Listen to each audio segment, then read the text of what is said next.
The sun was already low, casting long shadows across the frozen grass, each blade rimmed with white stiff like the hair of the dead. Wind came cutting off the ridges, dry and sharp, carrying the smell of juniper and wood smoke and something older like rusted iron and winter rot. Snow had not yet fallen, but the land waited for it, held its breath for it. Everything was gray. She stood alone at the fence line, her coat too thin and her boots too worn. A threadbare shawl was wrapped around her shoulders, pulled tight, but it did little. The cold still climbed inside her skin, into her joints, into her marrow. Her hands trembled, one clutched around the handle of a satchel, canvas-stained edges frayed from years of gripping too hard. The other pressed against the wood rail, splinters biting into her palm. A girl maybe no more than 20, though hunger had narrowed her face and lined it with a kind of hardness life hadn't earned. Behind her, the narrow road curved east where the tracks ran, but the train had already gone, trailing smoke across the pale sky. It hadn't stopped. She hadn't expected it to. Ahead of her past, the fence, the ranch stretched wide, raw earth, scattered brush, and a barn dark against the hills. No one waited to welcome her. No voice called her name. She stood at the edge of someone else's land with a letter in her coat pocket and a hope too small to say aloud. Her legs ached. Her stomach, hollow since yesterday morning, made a low, curling protest. But she stayed because she had nowhere else. Inside the ranch house, the man stood at the window. His hands were black with grease from mending the windmill gears. He watched her like one might watch a stray dog, wary, curious, unsure if it would bite or run. He didn't open the door. The girl moved at last. One step forward, another, past the fence, up the path. She walked like her legs didn't belong to her anymore. Just machines that moved. The sun caught the edge of her face, sharp cheekbones, wind-chapped lips, eyes too tired to plead. She didn't knock. She just stood on the porch, waiting. He opened the door, slowly. He was taller than she'd imagined. Lean. Not young, but not old either. Lines cut deep across his brow, and his eyes were the color of slate. His voice was low, rasped from dust and silence. "You lost." She reached into her coat pocket, pulled the letter out with shaking fingers, held it toward him. Her hand was red with cold. "You knew my mother," she said. He took the letter, unfolded it. "Read." The light from the doorway caught the edge of the paper, turned it gold. His eyes moved slow across the words. When he looked back at her, something in his face had changed, not softened exactly, but paused. "You're Lila's girl." She nodded. "Ma." He stepped back, opened the door wider. "Come in." Inside, the air was warm, smelled of coffee, old wood tobacco. A stove clanked softly in the corner. May's knees buckled a little when she crossed the threshold, but she didn't fall. She wouldn't give in to that, not yet. Not in front of him. He said nothing more, just pointed to the chair near the fire. She sank into it, dropping her satchel to the floor with a dull thud. It leaned like it might collapse entirely. She did not take off her coat. The heat hadn't reached her blood yet. He moved to the stove, poured something dark into a chipped mug, brought it to her without a word. She took it with both hands, cradled it. It burned her palms, and she welcomed the pain. Silence held them for a long while, thick as dust in the corners. "Your mother," he said at last, voice rough, "was a kind woman. Too kind, maybe." May didn't answer. Her throat was thick. She drank from the mug, bitter, scalding real. "I never knew she had a daughter." She didn't talk much about back then. May looked at the fire. Didn't talk much at all near the end. He didn't ask what she meant by the end. Just nodded like he'd already guessed. Outside, the wind kicked up again, howling along the edges of the barn. The ranch creaked and groaned, but held steady. She'd made it as far as here. She didn't know what came next. Neither did he. In the morning, Frost glazed the inside of the windows. May woke on the settee beneath a patchwork quilt that smelled faintly of cedar and tobacco. The fire had died down, and the cold crept in again, not biting, but patient. She sat up slow, her back stiff, eyes gritty. The man he hadn't given his name was already up. She could hear boots across the plank floor, the scrape of iron on the stove. When she stepped into the kitchen, he didn't look up, just pushed a plate toward her on the table, biscuits, eggs, bacon. Steam curled into the air. "You sleep?" he asked. She nodded, picked up the fork. The food was hot and real, and she ate with slow, careful bites, afraid of what hunger would make her if she didn't. He leaned back against the counter, arms crossed. "I'm Eli," he said. "Eli Thatcher." She looked at him for the first time in daylight. He had a tiredness in his shoulders that no sleep would fix. A scar cut down one cheek, pale and smooth, like it had been there most of his life. He had the look of someone used to quiet and maybe tired of it. May swallowed, wiped her mouth. "Thank you for letting me stay." Eli nodded once. That was all. They didn't speak again until breakfast was cleared. He handed her a coat too big, patched at the elbow, and pointed toward the barn. "If you're staying, you work. That's how things go here." "I want to," she said, almost too quick. He didn't answer. The morning air was colder than it had been the night before, the sky wide and colorless. The ground crunched beneath their boots. Eli showed her the horses, the chicken coop, the woodpile that always needed stacking. There was a rhythm to everything he did, an efficiency born from years of doing it alone. "May watch?" asked Little. She took to the tasks without complaint, though her hands blistered and her shoulders ached before noon. When her fingers bled from the wire fencing, she wrapped them in a rag and kept going. Eli didn't coddle her, but he noticed. That night they sat again by the stove, not talking. She was too tired to speak, her muscles sore in places she hadn't known could hurt. He sipped coffee like it was a ritual, staring into the fire. "Where's your father?" he asked at last. May blinked, slow. "Never knew him." Eli nodded like that made sense. "Your mother wrote me once years back. Said she was in Kansas. Said she was getting by." May didn't say anything. Didn't tell him how hard getting by had become. How the little house had grown colder each year. How the town had turned its back once her mother couldn't pay. How May had sat by her mother's bedside through that last winter, the fire out the wind seeping in through the floorboards until the coughing stopped. Eli didn't push. In the days that followed, they moved around each other like animals, unsure of whether to fight or share shelter. But slowly a rhythm formed. They fed and watered the livestock together. She learned to chop wood, to muck out stalls, to cook simple meals. Her body grew leaner, stronger. She learned the names of the horses, learned the sound of Eli's footsteps, the way he cleared his throat before saying anything important. One afternoon, she found him in the barn, fixing a broken saddle. The light cut in through the slats, golden and dust heavy. He looked up when she entered but didn't speak. She watched him for a moment, then said, "You were a soldier." Eli nodded, once slow. "My mother used to say the war made men go quiet."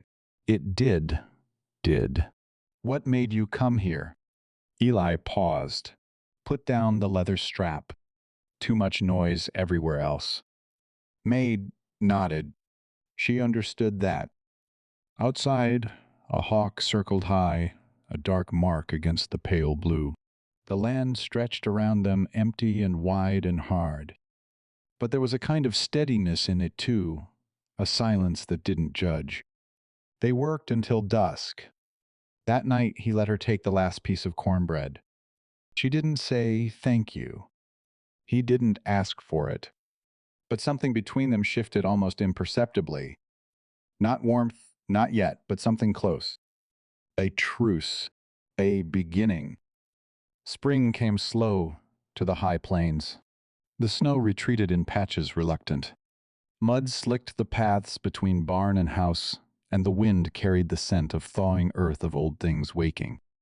May shed her borrowed coat by mid-morning, now her arms freckled with sun and labor. She moved with a surer step, her hands calloused, her back straighter. She didn't ask for help.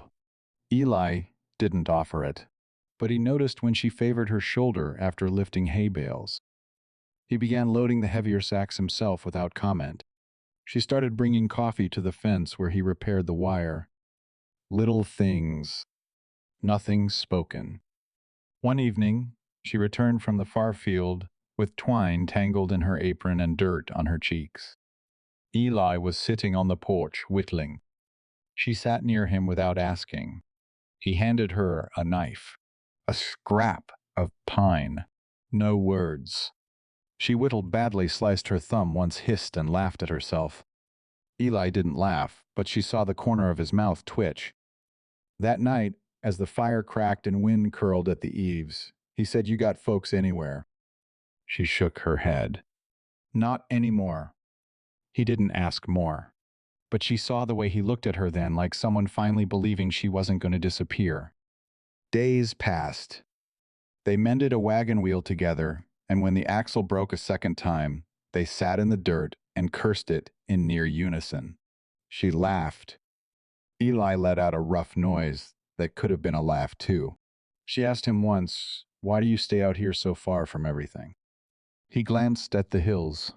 "Things stay put here. Wind doesn't forget your name. Dirt remembers who's walked it." She understood that too. Then one morning a rider came. May was pulling weeds near the fence when she saw him, tall in the saddle, broad-brimmed hat, a rifle slung carelessly behind his back. Dust rose behind his horse in soft plumes. She stood, heart ticking faster than she liked. Eli stepped out before the man reached the porch, his jaw set tight, eyes cold. "What do you want, Vernon?" The rider pulled up, smiled, slow and sharp. "Heard you were keeping company now." Eli didn't answer. The man's eyes landed on May. "Didn't think you were the type to play family." May's stomach turned, but she didn't look away. She stood her ground, wiped her hands on her apron. Vernon chuckled. "Well, that's a sight." He leaned down, tossed something into the dust. "A letter. Thought you ought to know someone's been asking after a girl fits her description. Down in Wood Creek. Real particular. Says she left owing." May's blood went cold. Her mouth tasted like ash. She stepped forward, picked up the letter, unfolded it with trembling fingers. Vernon turned his horse. "Just thought you'd want to be ahead of it. Nice place you got here. Shame if it got complicated." When he rode off, Eli was already at her side. "May?" She held out the letter, didn't speak. He read it slow, jaw clenched. "Is it true?" he asked. May nodded, shame thick in her throat. "I left before they could take the children." Eli stared at her. "4 of them. 2 boys, 2 girls. I was just the help. Their father, he'd drink and hit. Their mother died birthing the last. He wanted to split them up. I couldn't. So you ran. I hid them, left to draw the attention. I thought maybe I could earn enough to send for them. But the law doesn't care what you meant. Just what you did." Eli said nothing for a long time. The wind moved between them. The hills watched. "Then why didn't you tell me?" "Because I didn't know if I was staying." Eli looked at her long and hard. "You're staying now." May swallowed. "If you'll let me." He turned back toward the house. "I'll build another room. You'll write to whoever's watching those kids. We'll figure the rest." May felt her knees weaken, not from fear this time, but from the sudden weight of grace. She didn't cry. She just followed him inside. "If you felt the cost of every mile, subscribe and take the next one with us." The room was built by midsummer. Its walls were rough pine, the floor still bare, but it held a bed, a window, and space enough for four. May scrubbed the boards herself, hung white curtains stitched from old feed sacks. She lined the shelves with books she found boxed in the loft above the barn, old readers, tattered spines, one copy of Pilgrim's Progress with a page missing. She wrote 3 letters. One to the woman who'd taken in the children, one to the justice in Wood Creek explaining more than she owed, and one to the eldest boy who'd be nearly 10 now, though in her heart he would always be the little thing with wild hair and fire in his voice. Weeks passed before an answer came. May stood under the cottonwood with the envelope pressed flat against her chest. Eli watched from the barn door, hammer still in hand. She didn't read it right away. Just let herself breathe. That night, she sat by the fire, the letter spread across her lap. "They're safe," she said. "Healthy. Growing." Eli nodded, his eyes not leaving the flames. "They coming. Soon as I can get a cart and a team strong enough." He said nothing more, but he stood and from the cabinet near the hearth pulled down an envelope of folded bills, laid it on the table. "I can't," she started. "You can." Mays stared at it. "Why are you helping me?" He met her eyes. "Because someone should have helped you a long time ago." The days shortened. The air turned dry and brittle like bone. May worked harder than ever, knowing what was coming. She and Eli fell into something close to rhythm, though neither spoke of what they were building between them. Not out loud. Once he caught her watching the sunrise from the porch, the sky bleeding pink and gold. He handed her coffee, and for a moment their hands touched. Neither pulled away. "They'll like it here," she said softly. "Hope so," Eli replied. Then, after a pause, "You were a mother to them even if the law didn't see it." May turned toward him, her throat tightening. "What about you? You ever want children?" He hesitated. "Used to. Before the war. Before everything got quiet." "They don't stay quiet forever," she said. He didn't answer, but he stayed beside her long after the sun cleared the hills. By first frost, the cart was ready. Eli fitted new reins himself, oiled the wheels until they spun clean. Maid packed blankets, apples, a jar of honey. She rode out at dawn. It took 2 days there, 2 days back. When she returned, the children were huddled beside her, eyes wide and wary. The oldest boy clutched a battered tin pail. One of the girls held a rag doll tight to her chest. They didn't speak much that first night, but May made stew and cornbread, and Eli sat at the table like he had every right to be there. He passed the butter, refilled their cups, said the girl's name, Annie, without stumbling. That night, May tucked them into the new room. The littlest girl reached for her hand and didn't let go. Eli stood in the doorway, arms crossed, watching her. "I never asked," he said when they were alone. "What's the name of their father?" May's face went still. "Vernon." Eli nodded once. "Then you'll come." "I know." He looked at her. "So will I." May didn't answer. She didn't have to. She stepped closer, laid her head against his chest. He stood there quiet and solid while the wind scratched at the window and the fire settled into embers. Outside, snow had begun to fall. The first storm came hard. Snow blanketed the ground in a matter of hours, swallowing fence posts and footprints, flattening the land into a vast white hush. The children pressed their faces to the glass breath, fogging the panes' fingers, leaving trails like frostbitten ivy. May brought out mittens she'd stitched from wool scraps and showed them how to line their boots with newspaper. Eli chopped wood until dusk, and the sound of the axe cracked through the cold like a rifle. That night, huddled around the fire, Maid read from one of the old books. Her voice was steady, slow. Children leaned against her. One fell asleep, thumb in mouth. Eli sat in the corner, whittling a small horse from a block of cedar. He didn't say much, but he watched her with something close to awe. And still, They waited. Vernon came in the thaw. May was feeding the chickens when she saw the dust rise along the eastern trail. She stiffened. Eli was already at her side, eyes narrowed, hand resting at his hip where his revolver hung. He hadn't carried it in months. The children were inside. She could hear them laughing. A tune hummed under breath. The sound made her ache. Vernon rode in with the same smile, the same cold eyes. His coat was new, but the boots were the same ones that had kicked indoors. He dismounted slow, like he owned the ground. "You've made yourself a little kingdom," he said. Eli didn't respond. His stance didn't shift. Vernon's gaze slid past him to Mate. "You think you can keep them? You think anyone's going to believe this story, a runaway housemaid with a criminal warrant and 4 children not her own?" Mays stepped forward. Her voice was low. "They believe what they see. And they've seen me."